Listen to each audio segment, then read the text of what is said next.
place to talk. I don't cry my way through it, which is my standard thing. I'm going to trust.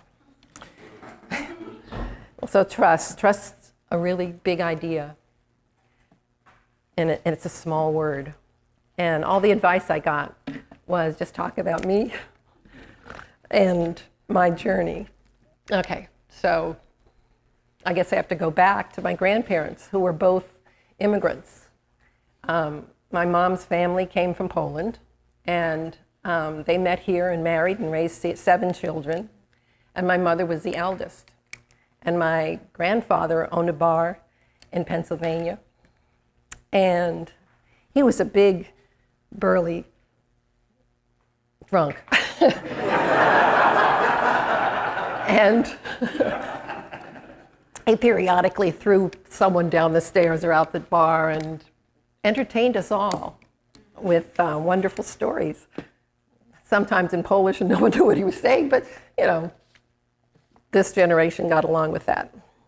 My mom escaped and moved to New York. My father was the one of 2 boys. I didn't even know about his brother till I was 17, who was raised in Texas. He was raised by, his mother died very young, when he was very young, and he was raised by a very mean stepmother. So he escaped and moved to, he joined the Army, the Navy, rather young. I think he lied about his age, and all his life we'd say, Daddy, how old are you? And he'd say, Texas accent, born in 1910, figure it out. Because it was much later than that he actually was born. They met in New York. They were at the Taft Hotel, and Mommy went to New York and became a nurse and a Barbizon model. And she was out with her girlfriends. She fell in love with opera, and she was sitting at the Taft Hotel with her girlfriend, and my father was there in his dress whites, and he saw the girls, and he sent his drunk friend over to see if he can meet the girls, and he wandered over and absolutely shocked my mom because from where she came from. So he came and saved her and escorted this very inappropriate man out, and 5 weeks later they were married. And they moved to Texas, and immediately she alienated his family because they threw a big barbecue, Texas style. And Mommy said that when they fed them the black-eyed peas, oh, this is what we feed the pigs back home. No living in Texas after that.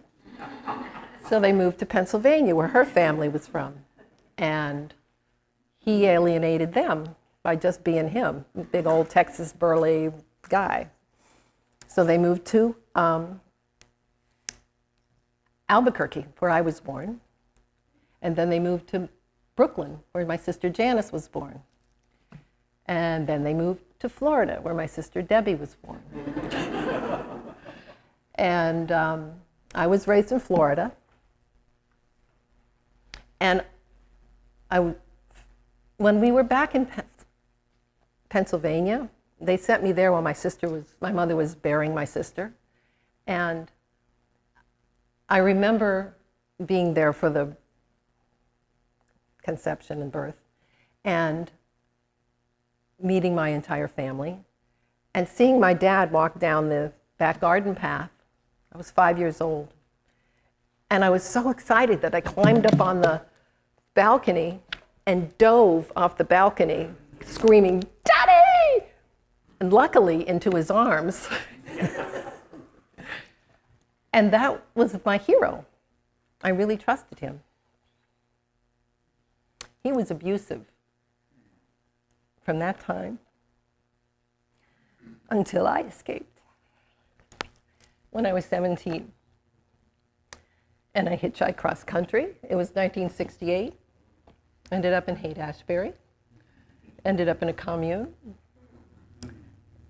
Did the whole Grateful Dead San Francisco thing. Did the whole Santa Cruz commune thing.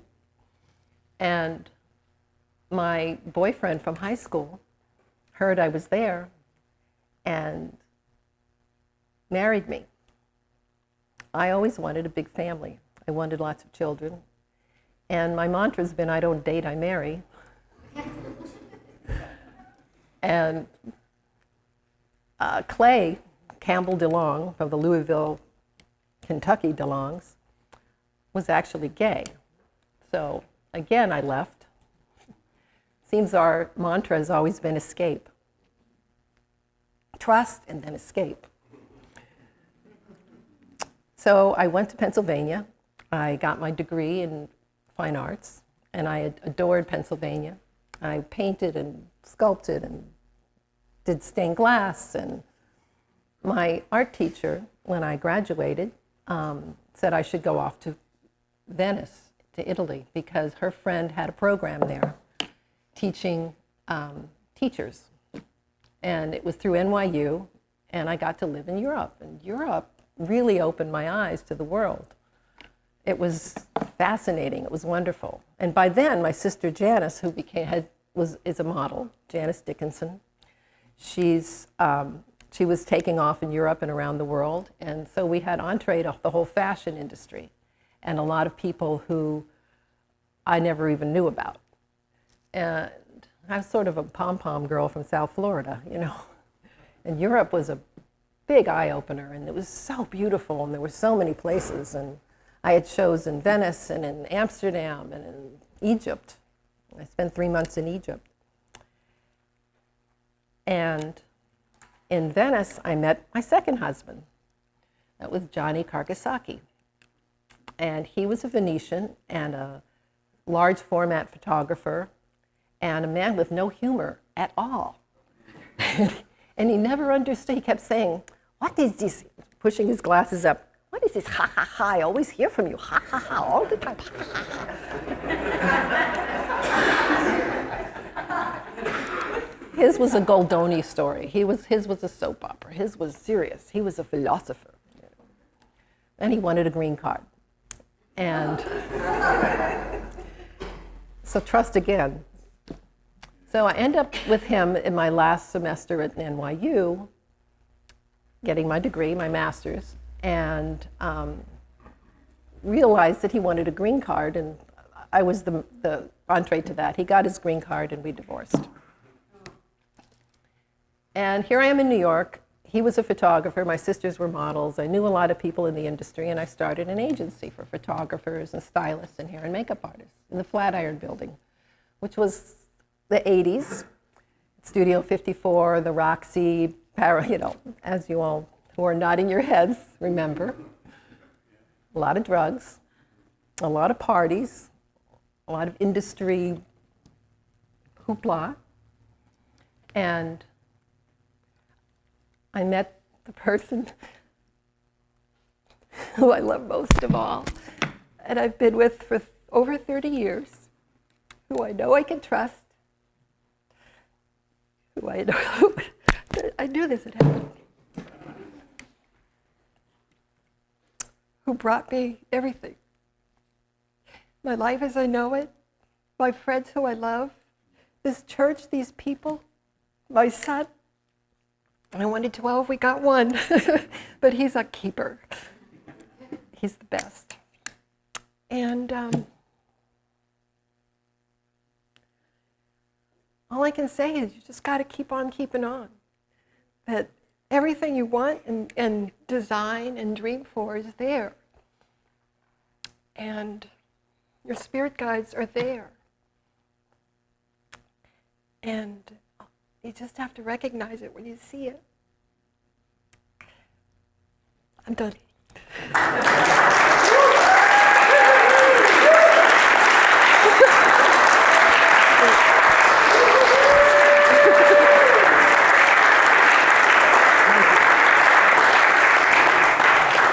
Now it's up to you guys.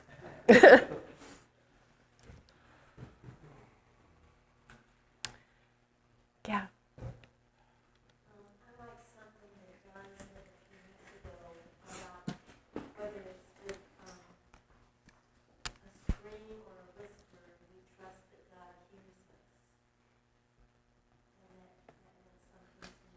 Yeah. And another thing I know about trust, Karen Becker, one of her songs talks about letting go of the shore and restricting and trusting that you'll get to the other side. Mm-hmm. Thank you. Jack? Yeah, hi, Alexis. Thank you. You're one of the reasons I come here. Cool. Yeah, and you related your story, and here you are, and here I am. I must have been trusted in something. Right. So whatever it is has gotten me this far, and yeah, I'll repeat myself. You're absolutely one of the reasons I come Thank here. you. I don't want to leave Mitch out either. You too, Mitch. Nick? Yeah, that was beautiful. Thank you. And I just loved the way it played out, this whole idea of, on my life journey, I've sometimes trusted things that I shouldn't have trusted or ended up being untrustworthy. And gets me realizing that it's really about trusting that which is trustworthy. Right. And however, when I trust something that is not trustworthy, there's still a big issue about now what do I do with that disgruntled experience? Do I become bitter and say I'll never trust again? Or do I do the work of like, okay, I have to really be wise about what I trust, you know? And I think this new thought path we're on is like constantly stay open. You know, that thing that you said of just persevere. Just Right. persevere. Don't give up. You know, it feels like nothing works out for me. It always, bad luck happens to me. It's because I'm trusting in things that are not trustworthy. But so, what do I do around that? And there are certain things that I find very trustworthy. I find gravity very trustworthy. And I have a lot of evidence that it always Right. Me too. So I can start with real basic laws of nature that are very apparent. Momentum is trustworthy, and I know how to use it when I'm driving a car and when to use brakes and all of that. Electricity is trustworthy. There's like a lot of trustworthy things, but the exploration we're on here is that there's a whole spiritual realm of laws that are trustworthy. And when the outer seems chaotic, it turns out that a really trustworthy process is to go inside and get right inside. And then if I can find some sort of peace and harmony and center in myself, then that starts to reflect in, So, is my time up?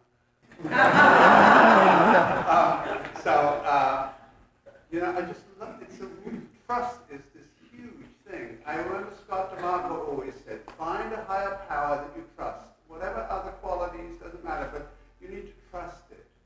So that gives me a criteria. I need to keep refining what this power is that I'm going to attach to, because I've got to trust it, So that's what I thought about. Thank you, Nick. Beth? Hi, I'm Beth, and you're beautiful inside, and it was like so moving.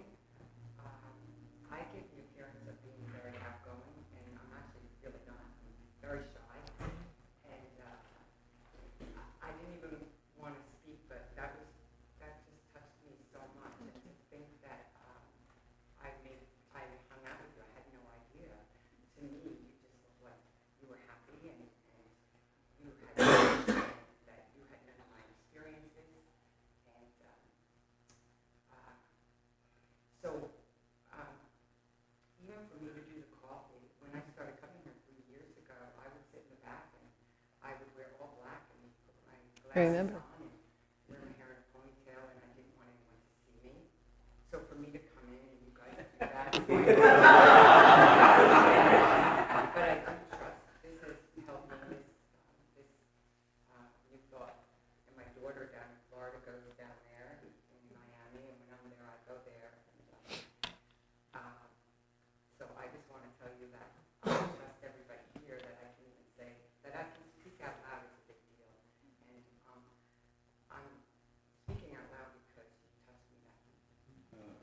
Thank you, Beth. Robert? Thank you for sharing. Welcome. You know, trust was big for me for a long time until I came to this teaching and learning how to trust yourself. So what I got from you was that you trusted yourself enough to trust in Mitch to be your lifetime partner, which is absolutely lovely. You know, Thank really, really, that's what I got from that. Thank you for sharing. you. Yeah, thank you. Carol? So we're in the car yesterday, and I was telling you a story, and I said, what, there were these two people, and they were kind of meeting for the first time, and they seemed to be getting along so well, and there was potential for, well, I don't really believe that, or I don't really think that way, or that's not going to work for me. And I was recalling the story of the experience that we've had and saying, but every time they came to a potential bump in the road, they kept saying, well, all right, I can work that out. All right, I can work that out. And here they were, and it just, Alexis, have you ever been in that situation where you met somebody for the first time, and it just, something so good seemed too good to be true. And I stopped myself in my taxi and I said, no, nothing is ever too good to be true for you. You've never had that thought in your life. And that is who you are. That is your spirit. That's your essence. That's what makes you so beautiful. And when that trust hasn't worked, you move on. Oh, you melt down first. And what you don't know about the rest of her story, that Mitch told me, is that he moved to California to, nowhere's land. Right. And like 2 weeks later, there she is with a pitchfork and boots, like a Manhattan executive. Right. With a company, with her boots and with the cows in the pasture. Got road work to do. Yeah. That was my Texas daddy. But I think the most important thing is the God within you, that still small voice. When we trust that, even though that journey that Nick talked about seems rocky, find that rainbow, find that brightness, learn that lesson, learn that God that's within you, going forward and trusting that God voice within you. When you do that, you rise to that upper level, and that journey just sort of becomes a little Easier. easier, and it brings you closer, faster to the next wonderful surprise. And if you do that, trust is easy. I just really quickly wanted to say that, I love your heart and your openness. You've always been, I've heard different parts of your stories in meetings and other things, but I think you really picked up on what Carmen said in her opening prayer when she said, here I am. Because I feel like I just got chills everywhere when I said that, but because really, what I took from a very consolidated life, that's a hard thing to do, which you did very well. I went off script. What I took from that Carmen belief was that that's what you continue to do in your life, even with the promises, to find a way to connect and say, here I am, what's next, and see it, like you said. Thank you. See it when the light is there. Thank you. Thank you so much. It was wonderful to hear you. And your story, I love your story, and I love the way you told it. And it's really beautiful. Thank you. And just that sense of trusting love. And, instead of trusting it until then you don't trust it and then moving on. Yeah. Trusting other love. But really trusting, I got from the month of the trust talks, and I don't know which one, or I'm not good with the details of it, but one of the days that I was here, one of the Sundays, we were talking about trusting love, and I got that I need to trust the love that I give, and that I can trust the Right. love that I give, and I can trust the love that I am, which I feel like I really have gotten to reinforce here. I always felt that my higher power was love, but somehow I come here to remember that and remind myself of that. Right. I guess in that way I trust the higher power, which is trusting love. But it's being the love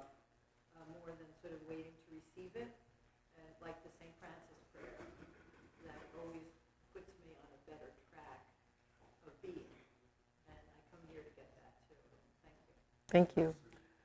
I got the wrap notice. All right, go ahead. But this,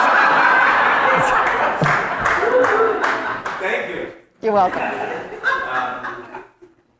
That was just amazing because there was so much, just different things in it. And I've been thinking about trust, this week.